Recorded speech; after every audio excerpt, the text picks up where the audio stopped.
Kane, obviously have had a few casualties in your squad over the last few days. How's everyone lining up ahead of tomorrow's match?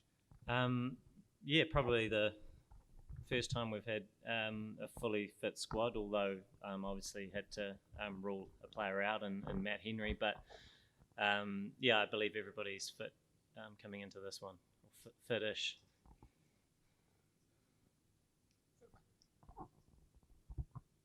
Hi, Kane. Obviously, a lot of permutations and combinations going ahead, with rain also predicted. So, what's the conversation in the camp like?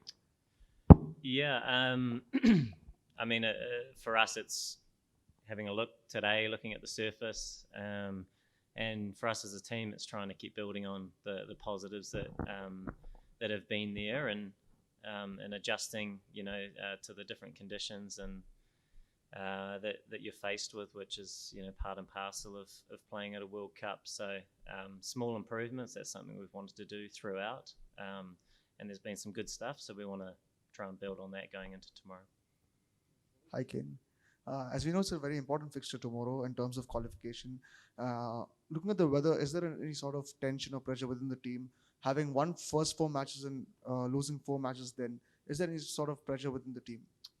Um, I mean, you naturally want to win as many as you can, and we did start off well in terms of those results, but there were also some really close games and ones that we lost, and so I think if we look at the cricket on a whole, there has been a lot of good cricket, and we've seen a lot of teams here playing really good cricket, and coming into it, we knew that anybody can beat anybody, and we've certainly seen that. There's been so many. Every team's won a few, um, and so yeah, I mean, it's just trying to focus on our cricket and try and put out better performances, and I guess that's sort of the beauty of this type of layout, is that you do play everybody. You are challenged by everybody in different ways. So the focus is much more about your own cricket and how you look to try and handle that. Kane, I'm sure you must have seen Glenn Maxwell's innings yesterday. Pretty unbelievable. What did you make of it? Yeah.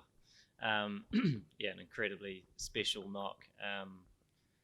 Yeah, not just obviously the run specifically, but the situation, and he was clearly struggling physically, and to be able to pull that off in a partnership with Pat Cummins is, without a doubt, one of the great World Cup victories for Australia, and probably for any team to witness. So, and at the same time, a tough one for Afghanistan, who have been excellent, and probably won sort of 80-90% of that game. And as we know, in white ball cricket, it can change quickly, and that was an amazing example of that, and a special knock to watch. This is regarding the spirit of the game.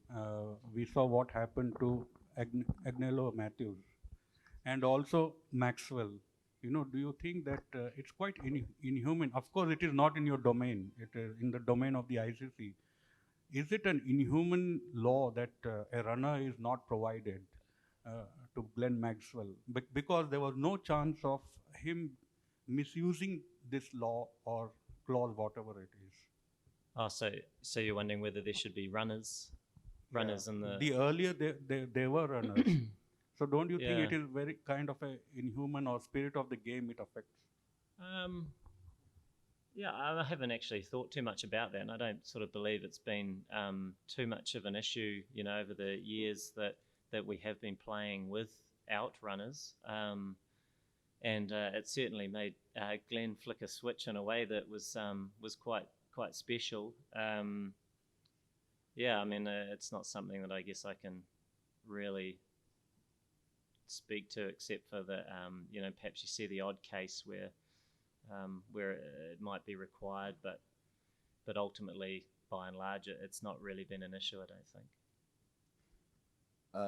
Kane, Lockie's coming back after a few games. What does he kind of add to your attack? Yeah, I mean, he balances out our attack nicely, and made some really valuable contributions in the tournament so far, and brings a bit of experience as well. So naturally comes in and bowls with that high pace and complements our new ball bowlers. So we'll have to have a look at the surface and decide on our balance. And just staying with the fast bowling, Trent, I mean, obviously the New Zealand have had a really good history of doing well with the new ball, but in this tournament, it hasn't quite clicked for you in all the matches. How do you feel, Bolt is still there. How do you feel about that phase of the game? And what do you think has kind of gone wrong for you at times during the course of the tournament? Yeah, I mean, without a doubt, he's world class, and there's probably a few factors there, and the second half or a few of these games that we've had, the pitches have been very good, and players have been playing really well, and perhaps whether you're playing day games or night games, it can be quite dependent on the assistance you might get as well with the new ball. So there are a lot of factors, but ultimately it's about looking to adapt and adjust your game, and if it, you're always trying to get wickets and you're trying to get early wickets, but if it isn't to happen, then it's about trying to win other parts of the game and adjusting. And I mean, he's very experienced and done that on a number of occasions, and so I mean, there's another opportunity tomorrow for the guys to go out and operate and certainly try and apply their skills as well as they can and see what happens. Ken, the Chinnaswamy ground is a notoriously high-scoring ground. Even 400 the last time was not enough.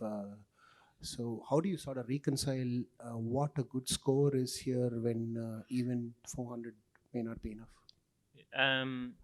Yeah, I mean, it's interesting. Obviously, it took something quite special to chase that, albeit a shortened version of chasing 400, but still a really special knock to get across the line. But you're right, usually it does have quite high scoring games. But we'll still have to very much see what the pitch is like. There's been a lot of weather around, and it could look different tomorrow. So we'll just have to play what's in front of us and focus on our skills as a batting and bowling unit, whether that's looking to be aggressive or trying to handle some death overs as well as we can, or with the bat assess conditions and try and do the job and build those partnerships. So yeah, we'll just have to keep adjusting to what's in front of us and looking to try and win certain parts of the game that can have a big difference, because naturally with high scoring games there's perhaps slightly higher risk cricket and there might be some opportunities, despite not seeing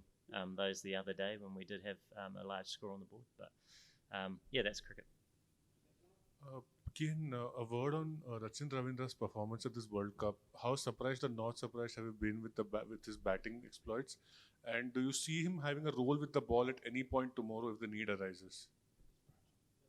Yeah. Oh, a word on Rachin's World Cup. Yeah. Incredible. Look, clearly an amazing talent and sort of just entered the side in the international arena, and to walk into a World Cup, and not just any World Cup, but here in India, and in a lot of ways, come into a role that perhaps when he's had exposure in our team, he hasn't played in that opening sort of top order spot, and do what he's done is amazing, and we sort of knew the talent was there, but to come out and repeat and be one of the players of the tournament so far, because not only with the bat, but he's also making really valuable contributions with the ball. Very, very special player, and great that he's on our side. Kane, one eye on the sky and a lot of maths to be worked out. How do you all as a team mentally prepare for a game like this? Yeah, I mean, there's lots of things that we can't control, and the weather is one of those. So, you mentioned that there might be some of it. There may be a thought in the back of your mind, but at the end of the day, our focus will be on the cricket that we want to play, and trying to put all our focus and energy into that. We know that gives us the best chance of putting out a good performance, and so that'll be what we try and do. Ken, you were in a similar position, I think, in 2019 at the end of the kind of league stage, trying to get into that semi-final lot. Have been to 2 knockout stages before in World Cups, and have a lot of the same players involved in this campaign as well. Is there kind of a sense that at this stage, at the kind of crunch end of the World Cup, there's a bit of know-how in the New Zealand camp, or there's a little bit of confidence having done it a couple of times before, having been in similar situations? Yeah, I mean, I suppose guys have had some of those experiences, but it's another game on another day, and 4 years later. So the focus is here and now, and on the conditions and how we want to adjust, and the cricket that we want to play. And I think that is the most important thing. I mean, you have 9 pool games; they're all as important as each other, and so it's very difficult to try and sort of target which game means what. It's just every game means something similar, and so the focus has to come back to us as a team and the cricket that we want to play. So that's what we'll be trying to do, as we've been trying to do throughout this competition, and try and make those small improvements like I mentioned. Thanks everyone. Cheers. Thanks, Kane.